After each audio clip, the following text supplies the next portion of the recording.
Hello students, आज हम एक C++ का प्रोग्राम लिखेंगे और उस प्रोग्राम की जो स्टेटमेंट है वो कुछ यूँ है।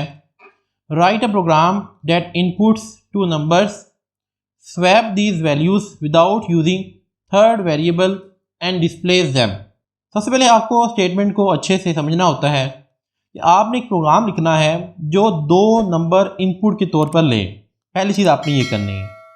फिर क्या करना है, स्वैप दीज वैल्यूज़, फिर उन दो नंबर्स को आपस में आपने स्वैप कर देना है। और साथ वो कंडीशन लगा रहा है विदाउट यूजिंग थर्ड वेरिएबल, कि आपने कोई थर्ड वेरिएबल इस्तेमाल नहीं करना, वेरिएबल सिर्फ आपने दो ही इस्तेमाल करने हैं और फिर उनको स्वैप करके आपने डिस्प्ले कर देना है। अब हम इस प्रोग्राम को स्टेप बाय स्टेप बनाएंगे।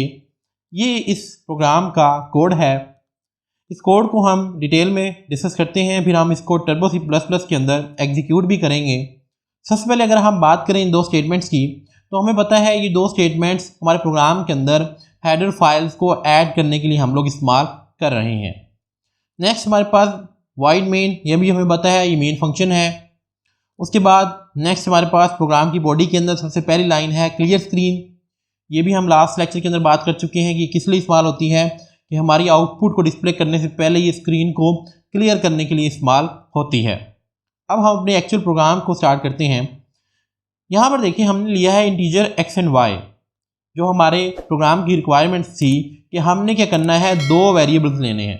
तो हमने दो वेरिएबल्स, एक x और एक y हमने ले लिया है। तो अब हमने ये वैल्यूज़ यूज़र से लेनी है। नेक्स्ट हम क्या कर रहे हैं, नेक्स्ट हम इनपुट टू वैल्यूज़, इन दो लाइन्स के अंदर हम दो इनपुट्स ले रहे हैं। इनपुट लेने का तरीक़ेकार हम पढ़ चुके हैं कि सबसे पहले आप स्क्रीन के ऊपर मैसेज शो कर रहे हैं कि इंटर टू इंटीजर्स, दो इंटीजर डिस्कस कर दो सी आउट के थ्रू। और सी आउट का जो सिंटैक्स है वो हम लास्ट लेक्चर के अंदर पढ़ चुके हैं। आपने सी आउट लिखना है, एंगल ब्रैकेट्स लगानी है और इन्वर्टेड कॉमास के अंदर जो भी आप लिखेंगे वो स्क्रीन के ऊपर एज इट इज़ शो हो जाएगा। और फिर सी इन के थ्रू आप इनपुट लेते हैं, क्योंकि एक इनपुट फंक्शन है। तो हमने जो भी वो दो इंटीजर्स इंटर करेगा, पहला इंटीजर हम x के अंदर सेव करवा रहे हैं और दूसरा इंटीजर हम y के अंदर सेव करवा रहे हैं। फिर हम क्या कर रहे हैं, फिर हमने जो इनपुट्स ली हैं डिस्प्ले इनपुट वैल्यूज़, उनको आप डिस्प्ले करेंगे। अब डिस्प्ले करने के लिए यानी कि आउटपुट के लिए हम सी आउट का फंक्शन इस्तेमाल करते हैं। अब डिस्प्ले करने के लिए यानी कि आउटपुट के लिए आप सी आउट का फंक्शन इस्तेमाल करते हैं। तो मैं कर रहा हूँ सी आउट और इन्वर्टेड कॉमास के अंदर ये \n हम पढ़ चुके हैं, ये क्या होता है। \n बेसिकली न्यू लाइन पे जाने के लिए हम लोग इस्तेमाल करते हैं। तो आगे लिखा है the original value in x is equal to, आगे एंगल ब्रैकेट्स के अंदर हमने लिख दिया है x, यानी कि x की वैल्यू को शो कर दो।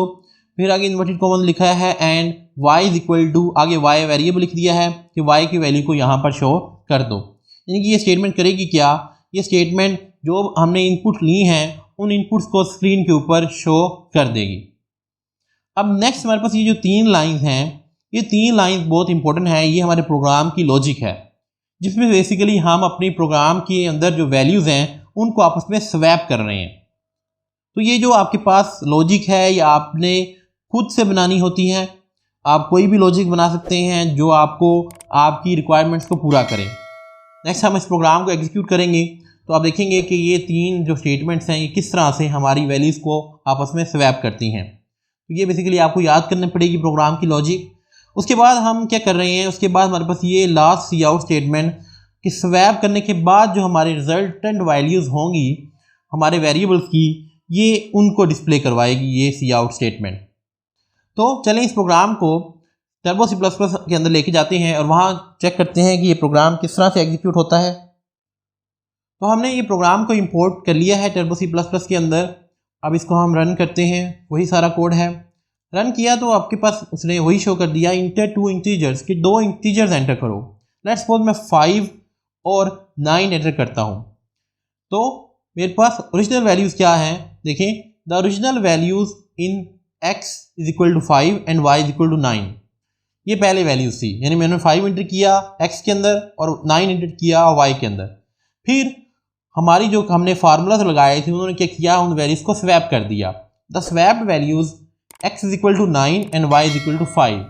अगर आप देखें तो हमारे प्रोग्राम ने क्या किया है, दोनों वैल्यूज़ को आपस में स्वैप कर दिया है। जो x की वैल्यू थी वो y की वैल्यू बन गई है और जो y की वैल्यू थी वो x की वैल्यू बन गई है। और यही हमारा प्रोग्राम की स्टेटमेंट थी। सो हमने अपना प्रोग्राम कंप्लीट कर लिया है। आई होप आपको इस कोड की समझ आ गई होगी कि किस तरह से हमने दो वेरिएबल्स को आपस में स्वैप किया है, लेकिन हमने इसके अंदर कोई तीसरा वेरिएबल इस्तेमाल नहीं किया। आज के लिए इतना ही, मिलते हैं नेक्स्ट लेक्चर के अंदर। Thank you very much.